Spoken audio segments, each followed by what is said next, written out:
Hello, I'm Doug Roarin here in Juniper Level Botanic Garden, the home of Plant Delights Nursery. It's winter and we're thankful for anything blooming in the winter.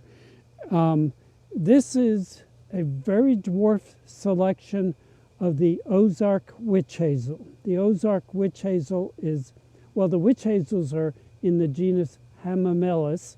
This is Hamamelis vernalis, as in vernal, spring, and they're not waiting till spring to bloom, but they're one of the earliest of the winter blooming witch hazels.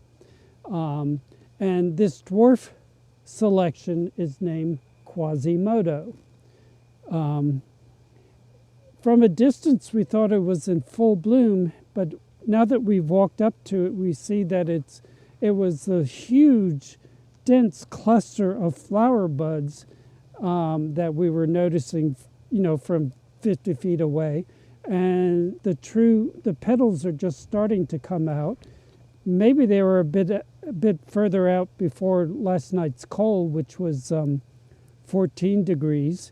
Now, witch hazel flowers are not hurt by cold, but the long crepe paper textured petals will curl back up on a cold night.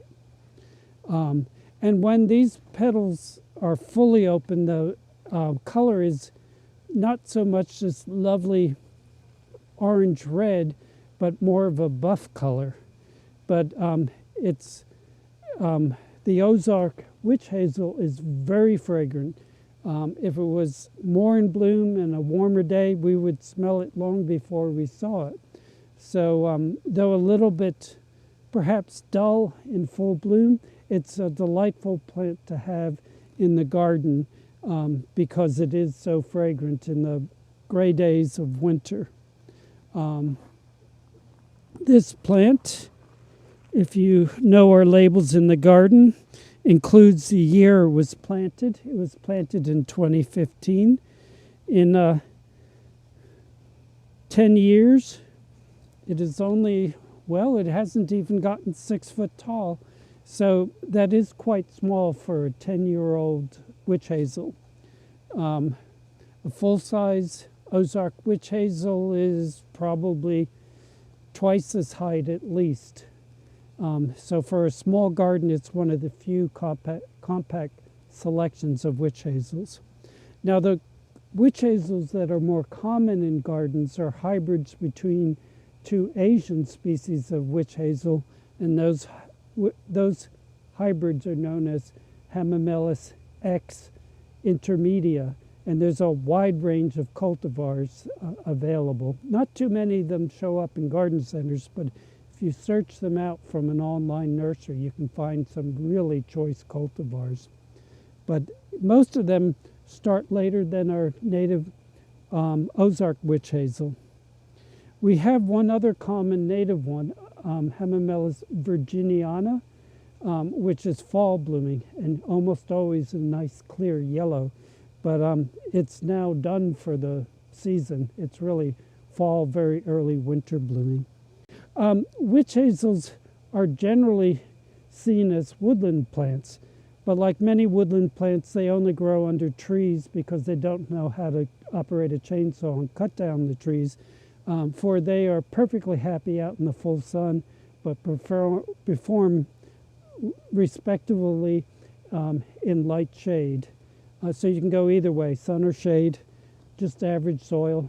I would avoid a soggy soil, but otherwise just average soil. They are not difficult plants to grow. It is common practice to propagate witch hazels by grafting them, where you take a scion of the desirable cultivar and unite it with the rootstock of a seedling witch hazel. Grafting is commonly performed for fruit trees like apples and peaches. The reason it is done because most witch hazels are not so much, well, they're almost impossible to propagate from stem cuttings. Often they will root but not survive once they have rooted. Now, with most grafted plants, and a lot of ornamental conifers are grafted, the understock presents no problem.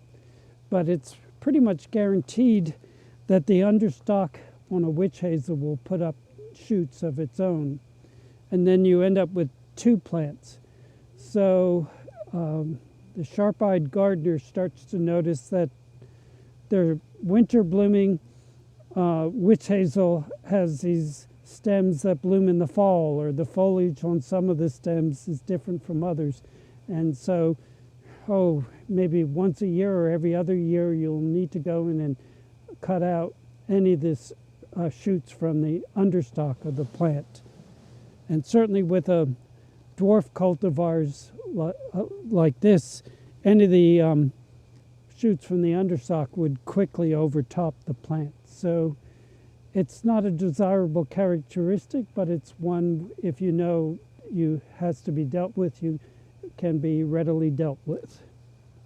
Maybe a little bit too much about witch hazels, but they're lovely plants for the winter garden. Thank you for your time today, and I hope to see you again in the garden.